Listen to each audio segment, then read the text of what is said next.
The wind on Salisbury Plain never rests. It drifts, sighs, and circles, whispering to stones older than empires. Some nights, when the fog lies low, you can almost hear them hum, tall, cold, and still. Their silence stretches further than time. Stonehenge, a ring of giants, carved from ancient rock and mystery, standing in solemn formation beneath the shifting sky. But why are they there? Who brought them? And what secret, if any, do they keep? This is the story of the Circle of Stones, not just a monument, but a question cast in shadow and light. So before we begin, ease into stillness. Let your breath slow. And if you're listening from a place touched by rain or starlight tonight, tell me, what do the skies feel like where you are? And now, we drift back to wind-swept grasslands and half-lit moons, where something ancient stands, watching. Long before history wore its name, before Rome, before Greece, before even the written word, there were people who watched the sun rise with reverence, who felt the rhythm of the earth in their bones. And somewhere, over 5,000 years ago, they looked upon a field of grass and imagined something more. What they built would take centuries, not days, not even years, but lifetimes. The first version of what we now call Stonehenge began around 3100 BCE. A simple ditch, a circle etched into the chalky soil of the English countryside. Wooden posts were raised, later replaced by stones that came from miles, sometimes hundreds of miles, away. The blue stones, those smaller but no less sacred, were carried from the Preseli Hills of Wales, some 150 miles to the west. How? We still don't know. Not with certainty. Sledges, rafts, ropes, and raw persistence. They moved those stones not with machines, but with will. Then came the Sarsens, larger, heavier, taller than a man, and weighing up to 25 tons each. From the Marlborough Downs they came, dragged or rolled across the land, and when they arrived, they were shaped, carved, set upright in pairs, with lintels laid across the top like a doorway for giants, and all of it aligned, not haphazard, not random, but precise, marked to the solstices, the midsummer sun rising directly over the heel stone, the longest night falling into the embrace of the southern arc. A calendar, a temple, a tomb. Stonehenge was all these things, and perhaps more. Some say it was built to speak to the heavens, others, to honor the dead, to bring people together in shared ritual, to reach across the veil between worlds, but its true purpose remains a whisper. What we do know is this: people came here, from across Britain, across the seas. They brought their dead. They sang. They watched the sky. Stonehenge, in its earliest form, was a place of gathering, a ceremonial site older than the pyramids of Giza, and far more mysterious. For centuries, its stones stood untouched. Through storms, through war, through the turning of faiths and thrones. Even when the Roman Empire marched across Britain, even when Christianity turned eyes to the cross, Stonehenge remained, silent, unclaimed, untamed. And still today, beneath drone cameras and curious eyes, it waits. In the soft wind across the plain, you can hear it, a resonance, not sound, but feeling, a place that was meant to last. They built for lifetimes, and yet they built for something beyond time, not for themselves, not for their children, but perhaps for the sun, for memory, for the quiet hunger in the human soul to belong to something enduring. They lived close to the rhythms of the land. They saw the sky not as backdrop, but as movement. They knew the tides of light and dark not just as seasons, but as signs. And they built Stonehenge in response, not to command the heavens, but to greet them. Each stone, whether sarsen or bluestone, was a choice, a prayer, a turning of the mind toward the eternal. They were not placed by accident. They were not scattered like ruins of a fallen dream. They were lifted into place with precision, with labor, with belief. And belief, when shaped in stone, becomes silence.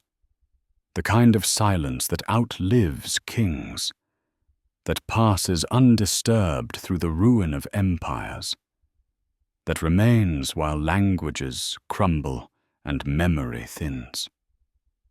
So they gathered, for solstices, for rites, for remembrance, and not only in worship, but in reunion, in recognition that the circle held them all, past and future, in its embrace. Even the avenue, laid out to align with the solstice sunrise, was more than a path. It was a procession of time, a corridor for the return of light. It guided the sun and the people in concert, one above, one below. And there is more beneath the soil. Modern eyes have found the unseen. Beneath the surface, long-buried structures once stood. Timber circles, post holes, ringed ditches, the marks of a people who did not leave behind stories in ink, but in earth. The nearby site of Durrington Walls, now only a gentle rise in the land, was once a vibrant community. Excavations there suggest feasts, music, rituals. The remains of thousands of animals, pots still etched with soot, a place of life, in contrast to Stonehenge's hush of death. Perhaps the two were linked, one for the living, one for the beyond. At Durrington Walls, circular homes were arranged like petals. Fires burned in hearths, tools were sharpened, children played, and elders told the stories of stars. And when the time came, when the solstice neared, they crossed the river and walked the avenue, from the homes of the living to the circle of the dead, from warm clay walls to cold sarsen stones. It was a journey of faith, of farewell, and of reunion. And they sang, not to be heard by the gods, but to hold each other in sound. The music may have echoed in the bones of the stones, or perhaps it dissolved into the air, mingling with breath and wind. Even now, those echoes stir. Though no notes remain, The shape of the space suggests resonance, that the circle was meant not just to see, but to hear. And Stonehenge listens still. In the centuries that followed, the world changed. But Stonehenge did not. New cultures rose and passed across the land. Bronze gave way to iron. Tribes became kingdoms. The names of gods shifted. The faces of rulers changed. But the stones stood. By the time written records emerged, no one remembered who had built the circle. No names were carved, no tablets buried, no epic left behind. Only the stones and the wind, and the memory that something sacred had been shaped here. The Romans arrived with empire in their blood. They paved roads, built villas, carved statues in their image. But they left Stonehenge untouched. Perhaps they didn't know what to make of it. Perhaps they knew enough not to try. After the Romans, the Saxons came. Then the Normans. Then the long age of kings and queens. None claimed the stones. None lived among them. They were left alone. And so the myths began. Some said giants had carried the stones from afar, that the rocks held magic, that they hummed beneath moonlight. Others said it was a druid temple, though the druids themselves arrived long after the stones were raised. Still, the image stuck. White-robed figures, standing in the circle, arms lifted as the sun passed overhead. In medieval tales, it was Merlin who moved the stones, with spells, with knowledge lost to man. He brought them from a sacred place across the sea and placed them here to mark a fallen army. A battlefield turned to monument. The myths weren't meant to explain. They were meant to fill the silence.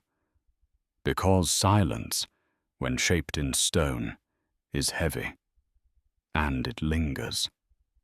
Even today, the stones resist explanation. Archaeologists dig, historians theorize, astronomers trace the alignments, but the truth remains just out of reach, like a name you once knew, now caught on the edge of memory. And maybe that's the point. Maybe Stonehenge was never meant to be solved, only witnessed, only entered. A place to walk through slowly, to feel the weight of time settle in your chest. When you step into the circle, the world changes. The sky feels closer. The wind sounds different. The rhythm of your breath slows, as if something inside you recognizes this shape, this silence. You do not hear voices, but you feel company, not presence, but memory, as if the stones remember the hands that lifted them, and they remember you too. There are no walls at Stonehenge, no roof, no doors to open, no locks to turn. Yet stepping within the ring feels like entering something enclosed, something shaped not to contain the body, but the mind. The circle frames the scum. That was always its purpose, perhaps, to make the vastness intimate, to give the endless something to pass through, to mark its movement in ways that could be felt, not merely seen. Light passes through the gaps between stones, morning to evening, season to season, and the people who once stood here watched it change. not just for beauty, but for survival. In the world they knew, the turning of the sky meant everything: when to plant, when to gather, when to rest. The return of the sun was not just celestial, it was sacred, a promise that the dark would not last forever. And when the sun touched the heart of the stone circle, when it rose between the uprights or set along the far horizon, they knew they had endured. Another cycle complete, another thread tied in the long braid of time. It wasn't only the sky that shaped this place, it was sound. We often forget that sound travels differently through space. In the open, it scatters. In a circle, it lingers. The arrangement of stones at Stonehenge may have created resonance, an acoustic chamber. Not enclosed, yet strangely focused. A single drumbeat could have echoed. A chant might have risen, layered and multiplied, filling the ring with more than words, with presence, with vibration. Some believe this was intentional, that Stonehenge was not only an observatory, but an instrument, one that used the human voice, the call of horn or drum, to turn silence into something you could feel beneath your ribs. And maybe that's why the site was chosen, not only for what could be seen, but for what could be heard. The land itself may have offered more than location. The chalky soil, the gentle slopes, the open sky. A place that was already attuned to something deeper. They built in tune with the land, not against it, not above it, but with it. Even the stones chosen seemed to speak to this harmony. The sarsen's hard, grainy sandstone came from the downs just miles to the north. Heavy, difficult, but local, known. The bluestones, smaller, denser, dark, came from the Preseli Hills of Wales, carried over land and river for more than 100 miles, chosen not for convenience, but for meaning. Some of those stones were rearranged, moved, reused within the circle. Perhaps they were living parts of the monument, not static symbols. Carried, placed, lifted again, given new positions as understanding shifted.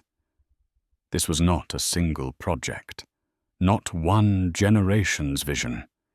It was built, rebuilt, refined, over centuries. It is not a monument of conquest, it is a monument of qaw, and care, when made visible in stone, does not vanish. It stands. It waits. The people who built Stonehenge left no writing, no scrolls, no carved names. Their voices are silent, but their choices speak, in stone, in soil, in orientation and shadow. Every trench that has been cut in the surrounding land has revealed more. Pits aligned with the stars, the remains of feasting fires, bone fragments cradled in clay, all silent, all waiting. One discovery, hidden until modern times, was the cursus, a long parallel pair of ditches stretching nearly 2 miles across the plain, predating Stonehenge by centuries. Its purpose? Still unknown. Perhaps a ceremonial path, perhaps a boundary, or perhaps something else entirely. Further still, the earth has revealed Durrington walls. Not simply a settlement, but a celebration. Thousands may have gathered here, each year or each season, marking transitions not just of time, but of being, life into death, dark into light, and always the return to Stonehenge. They would have come in groups, from near, from far, carrying the dead, carrying offerings, carrying memories. Each solstice would be a reunion, not only with the sun, but with the past, and with each other. Stonehenge, in this view, is not a puzzle to be solved. It is a space to be shared. Its alignments suggest knowledge. Its persistence suggests reverence. And its silence suggests listening. It is that silence, above all, that defines the place. Not emptiness, but fullness without noise. A held breath. A weight of memory too vast for sound. And yet the wind moves through the stones. Some say they hum. That when the air moves just right, you can hear tones that don't come from bird or breeze. A resonance. A sound felt more than heard. Something old. Something kind. Stonehenge has seen ice and fire. It has watched forests rise and fall. It has stood through thunder, famine, plague, and peace. Nothing lasts forever. But this has lasted long enough to teach us what enduring looks like. And still we ask, why? Why this form, this place, this shape? Why circles? Why so many generations returning to the same idea? Perhaps the answer lies not in complexity, but in repetition. The circle has no start, no end. It encloses without confining. It offers return without reversal. It is a shape our ancestors understood instinctively, not as symbol, but as truth. The seasons turn in circles. The moon waxes and wanes in circles. The sun traces its arc, then begins again. And so did they. To build something circular is to honor what returns, what cannot be held still, what comes back even after dark. Stonehenge is not a tomb, not entirely. Nor is it a church, a home, or a fortress. It is a joining place. A hinge, some call it, between worlds. Between the living and the dead. The light and the dark. The known and the forgotten. And when we step into it, we are not alone. Over the last 100 years, archaeologists have returned to Stonehenge with new tools, not with spades alone, but with radar, with magnetometry, with LiDAR, slicing through layers of soil and shadow. And what they've found has reshaped our understanding. Beneath the grass lies a greater circle, a network of pits, mounds, and ridges. Some are burial sites, others we still don't know, but they speak to something intentional, something vast, a plan that stretched beyond a single monument. One such feature, discovered only recently, is a ring of large shafts, each more than 10 meters wide, encircling Durrington walls. An enormous circular pattern, hidden in the earth for thousands of years. Was it a boundary, a sacred enclosure, or was it meant to be felt, not seen? Stonehenge, it seems, was only the center. Around it, a web of memory and movement, a choreography of stones and spaces, each one tuned to the others. We have unearthed bones of cattle and pig, some brought from hundreds of miles away, not for survival, but for sharing. The marks on them suggest a feast, a ritual, something done not out of need, but of meaning. Imagine the cold night before the solstice, fires lit across the plain, people gathered around them, wrapped in furs and cloaks, the smell of wood smoke and roasting meat on the wind. Children listening to stories older than their language, elders pointing to the stars. And then, before dawn, they walk. Quiet, together, toward the stones. As the sun lifts, golden light slices through the gap above the heel stone, strikes through the avenue, and lands inside the circle. Gasps, murmurs, or perhaps silence, the kind that needs no voice, because in that moment they are not watching the sun. They are being seen by it. And as it rises, they remember that the light has returned, that the cycle begins again. Even now, people come. In the deep of winter, at the high point of summer. Some come with belief, others with wonder, many with questions. But all are drawn by something that endures. In the stillness between the stones, they feel what cannot be named. It is not nostalgia. It is older than memory. It is the hush of meaning, the weight of knowing that someone, long ago, shaped this place for reasons that still matter. Not to conquer, not to claim, but to connect, to time, to ski to each other. Stonehenge is not finished, not in purpose, not in mystery.